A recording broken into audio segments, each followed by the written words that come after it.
Si on veut demander leur avis aux Français, il faut leur demander leur avis sur des sujets qui sont des sujets importants. Je pense que l'immigration en fait partie. Pour nous, vous êtes un autre peuple.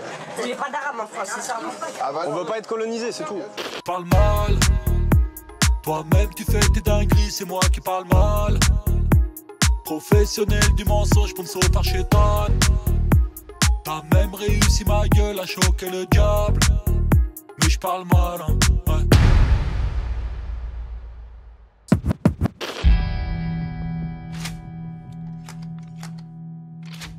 Round 1, fight. Un tout dernier mot avec vous, Marine Le Pen, sur ce qu'a dit Emmanuel Macron à l'occasion de ses vœux, qui a semblé ouvrir la porte à la possibilité de consulter les Français. Il n'a pas précisé, mais ça pourrait donc être des référendums éventuellement. Vous lui dites quoi? Chiche, bravo. Sur quelle thématique est-ce que vous souhaiteriez que les Français soient consultés? Sur l'immigration. C'est constitutionnellement difficile. Duhamel, ça Même fait impossible. 40 ans. Ouais. Monsieur Duhamel, c'est pas un sujet de société? Vous croyez pas que c'est un sujet qui touche à l'organisation de la société, l'immigration? Moi, je crois que oui, hein. Et à l'organisation des services publics, je crois que oui. Et si vous voulez vous en convaincre, vous avez qu'à venir à Mayotte. Vous allez voir l'influence qu'a l'immigration sur le fonctionnement des services publics. Je veux dire, ça fait 40 ans que les Français disent il faut moins d'immigration, et pour un très grand nombre maintenant, il ne faut plus d'immigration. Et ça fait 40 ans qu'on continue l'immigration inéluctablement, sans jamais prendre en considération leur avis. Donc si on veut demander leur avis aux Français, il faut leur demander leur avis sur des sujets qui sont des sujets importants. Je pense que l'immigration en fait partie. Mais je sais qu'il ne le fera pas, bien entendu. D'ailleurs, est-ce qu'il fera même un référendum? Rien n'est moins sûr. Il nous organisera 3 consultations citoyennes avec ses camarades organisées par McKinsey. Et puis, il pense que ça suffira. Voilà. Bon, il est comme ça. On va pas le changer, Emmanuel Macron, au bout de 7 ans et demi de mandat. Hein. Alors c'est sûr, non, on va pas le changer. Surtout pas toi, Marine Le Pen. On se rappelle du vote pour forcer le gouvernement à démissionner. Vous avez voté contre à l'unanimité au Rassemblement National. Marine Le Pen? Non. Ça fait 40 ans que vous nous cassez les couilles. 40 ans que vous nous volez de l'argent. 40 ans que vous nous soumettez, que vous mettez des lois en place qui ne servent uniquement la classe des élites bourgeoises de ce pays. J'en veux pour preuve que le SMIC à 1500 €, ça n'a pas été possible. Par contre, l'augmentation de 700 balles pour les sénateurs et les députés, sans problème, c'est passé en moins d'une demi-heure. Première douille. Deuxième douille, Marine Le Pen.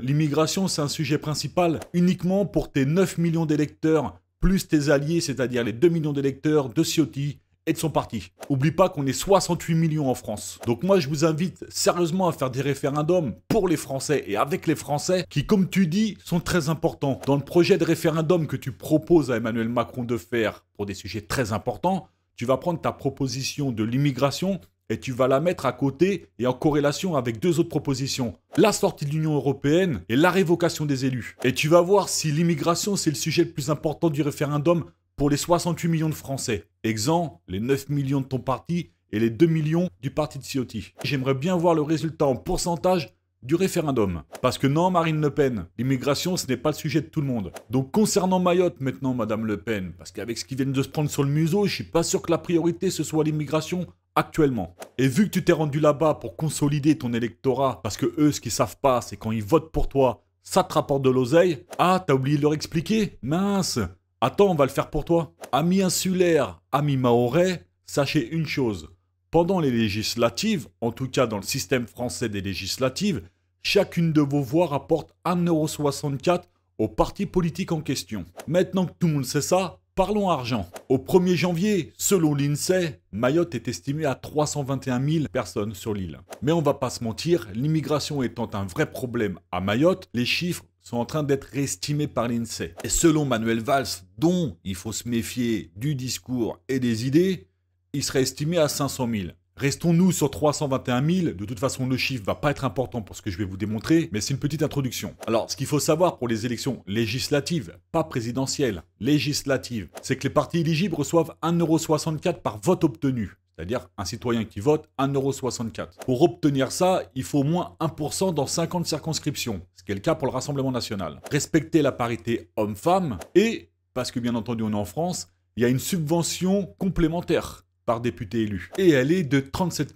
280 € par an. Donc maintenant, lors des législatives de 2024 à Mayotte, le Rassemblement national de Marine Le Pen a remporté un siège dans la deuxième circonscription avec l'élection de la députée RN Anchia Bamana. Elle a obtenu 35,42% des voix au premier tour et 53,77% au deuxième tour. Et elle remporte bien entendu l'élection face à un républicain. J'ai envie de vous dire, c'est pas trop dur, les républicains s'achetine. Et quand on voit les tronches de l'intelligence des mecs du RN, on se posait aussi la question de ceux des républicains. On va pas se mentir. Voyons maintenant le financement par voie citoyenne. Alors vous avez vu, je vous ai fait un truc bien. Nombre de voix pour le RN dans la deuxième circonscription, Anchia Bamana, au premier tour, 9690 voix.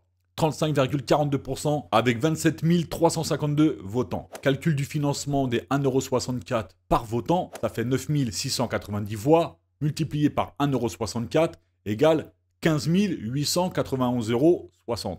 Attendez, c'est pas fini. Maintenant, le financement lié à l'élection de cette députée. Parce que je vous ai expliqué tout à l'heure qu'il y avait une petite enveloppe complémentaire de 37 000 €. Donc elle est de 37 280 € par an et par député. Là, il n'y en a qu'une, donc juste 37 280 €. Pas mal, hein. Donc le coût total estimé pour le RN à Mayotte, les amis, c'est 15 891,60 € de par la voix des votes citoyens, plus les 37 280 € parce qu'il y a une députée qui a été élue. Total du bazar, les amis, 53 171,60 €. Alors maintenant, Marine Le Pen, que tout le monde sait ça, quand on sait que vous êtes déplacé à Mayotte et que vous avez embrassé tout le monde en expliquant que non, vous n'êtes pas xénophobe, non, vous n'êtes pas raciste, vous avez vu, j'embrasse les gens et tout ça et je me rends sur Mayotte pour répondre à leurs problèmes, alors qu'on a vu qu'au final, dans un premier temps, c'était pour consolider votre électorat pour une question financière, comme quoi l'humanisme camouflé à des fins financières, ça existe les copains. Maintenant, on va rebondir sur les promesses du Rassemblement national qui mise son projet politique sur les expulsions et sur l'immigration. Alors pour qu'on parle tous la même langue, les amis, le coût réel d'une expulsion en France, c'est 13 800 €, avec tout ce côté administratif des choses et tout ce côté logistique. C'est moi qui paye, c'est toi qui paye, c'est la France, c'est cadeau. Alors voyons maintenant sur le terrain si tout ça est réellement réalisable et possible. Au moment où je vous fais cette vidéo, une information très importante vient de tomber, c'est celle-ci. Expulsion ratée d'un influenceur pour Bruno Retailleau, l'Algérie cherche à humilier la France, qu'il nous dit. Le ministère de l'Intérieur hausse le ton à l'encontre d'Alger ce 10 janvier.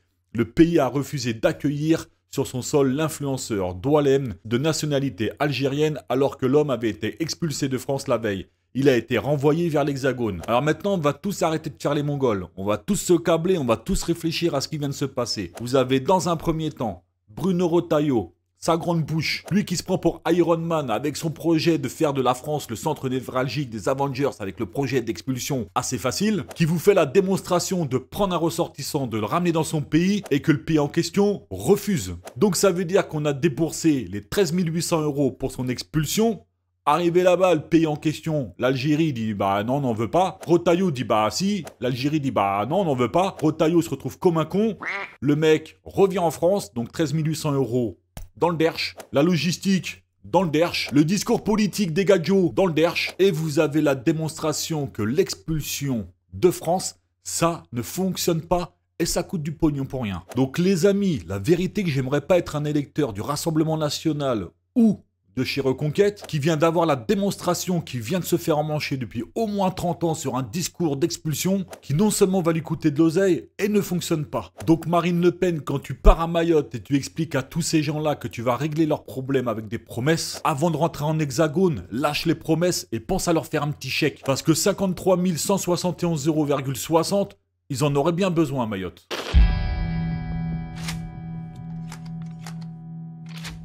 Round 2. Fight.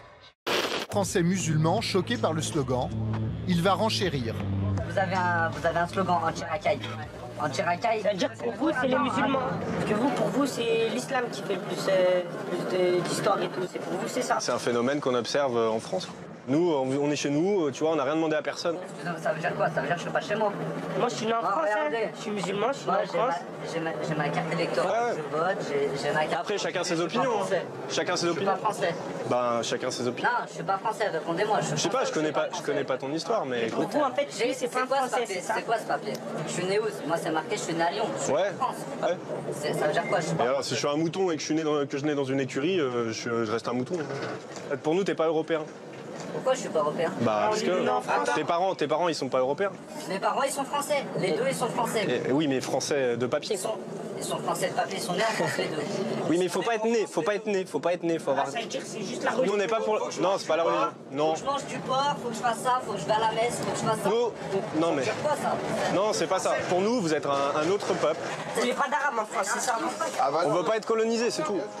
Alors ça va pas être possible les amis. Les petits identitaires français qui se sont trouvés une passion pour la politique, qui savent pas faire la différence entre patriotisme et nationalisme, et qui viennent s'offusquer en face de gars comme ça, en partant en guerre contre l'anticolonialisme dans un pays comme la France, vous méritez au minimum des tartes dans la gueule et au maxi 10 ans de prison les gars. Parce que ça c'est lunaire. Alors avant de te démarrer, on va revenir sur deux petites choses. Alors déjà, je vais t'apprendre la différence entre le patriotisme et le nationalisme. Et ensuite, je vais vous démarrer comme Jaja, parce que faites-moi confiance les gars, je vais pas vous louper. Dans un premier temps, voici la définition du patriotisme. Le patriotisme est l'attachement et la fierté envers son pays, ses valeurs, sa culture et ses institutions. Je te rappelle qu'il y a marqué liberté, égalité, fraternité au-dessus de toutes les mairies de ce pays. Donc déjà, t'es pas patriote. Ensuite, la nature du patriotisme. Inclusif et tourné vers le bien commun. Il valorise le respect des autres nations tout en défendant les intérêts de son propre pays.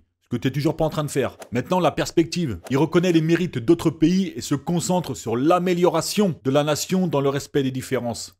Ce que tu n'es toujours pas en train de faire. Voici un des exemples du patriotisme que je te pose dans le slide. Soutenir des actions qui renforcent l'unité nationale tout en collaborant avec d'autres nations pour résoudre les problèmes mondiaux. Mais je crois pas que tout ça, tu l'aies pris en compte et que tu saches ce que c'est le patriotisme français. Allons voir côté nationaliste, peut-être que ça te correspond un peu plus. Sa définition, le nationaliste est une idéologie qui exalte son pays, souvent au-dessus des autres, ce qui a l'air d'être ton cas, et peut prôner la suprématie de la priorité exclusive des intérêts nationaux. La nature, exclusif et parfois agressif, il peut rejeter l'influence étrangère. On va en parler de ça. Et minimiser la valeur des autres cultures. Tu lui as dit que pour toi, il n'était pas européen. Tu commences à minimiser la valeur de sa propre culture à lui, sachant qu'il est français, cousin. Il est français. La perspective du nationalisme peut engendrer des divisions et des tensions internationales, voire nationales, ça marche aussi, en insistant sur la supériorité de la domination d'une nation. En gros, la France, par exemple. Et tu vas voir où est-ce que ça va nous amener tout ça. Et je te donne un exemple, bien entendu. Revendiquer des politiques protectionnistes ou expansionnistes, garde ça en tête, en ignorant les effets sur les autres nations. Donc toi, petit branleur d'identitaire français, tu viens t'adresser à des gars qui sont français comme toi, juste qu'ils ne sont pas d'origine française comme toi. Il faudrait encore qu'on revienne sur l'origine des Français pure souche, comme vous semblez vous appeler. Il y aurait des choses à dire. Et tu viens lui parler de colonialisme en ne sachant pas son histoire alors que toi-même tu connais pas celle de ton propre pays, la France. Et c'est moi un Français qui va te dire ce que c'est. Je n'appartiens à aucune religion, je suis athée et français comme toi. Mais en tant que patriote de ce pays, je me dois de connaître mon histoire. Alors je vais te la rappeler. Tu veux qu'on parle de colonialisme? On y va. Voici sa définition. C'est un système de domination politique, économique et culturelle dans lequel un pays souvent appelé bizarrement la métropole prend le contrôle d'un autre territoire, appelé colonie, et exploite ses ressources, sa main-d'œuvre et sa population pour servir ses propres intérêts. T'as capté la définition? Maintenant on y va. Toi qui veux pas être colonisé comme tu dis, comment tu peux t'adresser à deux personnes en face de toi qui n'ont rien demandé à personne sur ce qu'ont fait les dirigeants de leur propre pays, j'entends bien la France, dans le projet colonialisme en Afrique dont je vais te montrer quelques photos pour bien que tu te rappelles l'histoire de la France. Ça c'est la colonisation en Afrique de l'Ouest. Et ce que tu peux voir sur cette photo, c'est la capture de Samori Touré au Soudan le 29 septembre 1898. Et bien entendu, il a été capturé après 10 ans de résistance face au colonialisme français. Pas marocain, pas tunisien, pas algérien, français. Ton pays, le mien, toujours dans la colonisation africaine. Le général Joseph Gallieni, qui était un général français en 1899. J'ouvre la photo. Ça, c'est du vrai colonialisme. Regarde maintenant les affiches de propagande de la France. Engagez-vous, rengagez-vous dans les troupes coloniales. Troupes coloniales, cousin. La France. Et regarde la photo de gauche, ce que c'est le colonialisme. Maintenant, partons un peu dans le monde. Colonialisme au Togo, recrutement dans l'armée du Togoland. Sous l'œil des Allemands, 1914. Colonialisme en Tanzanie, toujours sous l'œil des Allemands, 1910. Maintenant, on va faire un petit bond dans le temps, parce qu'on n'est pas sur Arte, c'est pas une disserte, j'en parle très rapidement. L'évolution de la Palestine depuis 1946. Y a pas quelque chose qui te choque, l'ami? Ça, c'est de la colonisation. Clair, net et précis. Alors écoute-moi bien, tête de mort. Tu vas laisser de côté le mot colonialisme. Parce que t'es gentil, tu vas faire attention aux mots que t'emploies. Parce qu'ils sont très, très importants. Et tu vas rester concentré sur des mots plus proches de la réalité dans le monde dans lequel tu vis en 2025. Et on va parler plutôt d'ingérence étrangère. Parce que pendant que tu laisses échapper ton racisme et ton islamophobie sous couvert d'une liberté d'expression afin d'un projet politique, en France, il y a des pays avec des projets politiques qui bossent sévère derrière. Exemple, l'ingérence américaine et israélienne, dont t'es même pas au courant qu'ils sont en train de t'emmancher à l'heure où tu parles, parce qu'en faisant ce que t'es en train de faire, tu sers leurs intérêts. Et dans le premier cas, celui des quinries, le jour où tu trouveras autant de kebabs qui font autant d'oseille qu'autant de McDo en France, tu pourras commencer à t'inquiéter. Pour l'instant, c'est pas le cas. Deuxième cas, l'ingérence israélienne. Et plus particulièrement, le projet sioniste en France. Je vais te poser une vidéo, tu vas voir, ça se passe en France, à Courchevel. Regarde ça.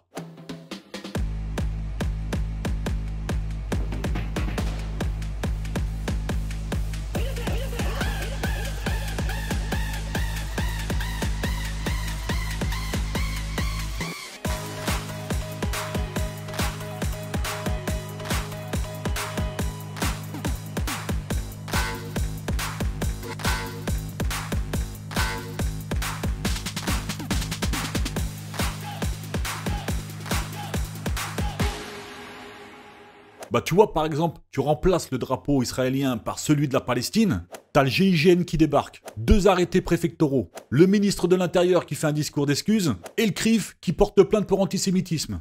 C'est sûr que l'ingérence israélienne, américaine et toutes les autres bien entendu, à un moment en France, il va falloir en parler quand même. Donc espèce de guignol que tu es, déjà en tant que Français, commence par apprendre l'histoire de ton pays. Deuxièmement, commence par respecter les gens dans un pays où il est écrit liberté, égalité et fraternité au-dessus de tes mairies. Troisièmement, t'as de la chance de tomber sur ces 2 jeunes-là qui essayent de parler avec toi, je sais pas comment ils font d'ailleurs, pour essayer de te faire comprendre qu'ils sont français. Parce que quand tu dis que c'est pas une histoire de religion et une histoire de couleur de peau, au même titre que tu dis que tu ne connais pas leur histoire alors que tu connais pas non plus la tienne, si t'as le malheur de tomber sur un mec comme moi dans le bus un jour, j'espère qu'il va te monter en l'air. Parce que au minimum, c'est des tartes dans la gueule que tu mérites. Au pire, c'est de la prison pour pas connaître l'histoire de ton pays. Parce qu'on va pas se mentir, les raslards et les mecs non câblés d'extrême droite, on commence à en avoir marre en France. Pas là pour mentir, pas là pour leur plaire. Réac-toi dans l'âme, réac-toi dans le vestiaire.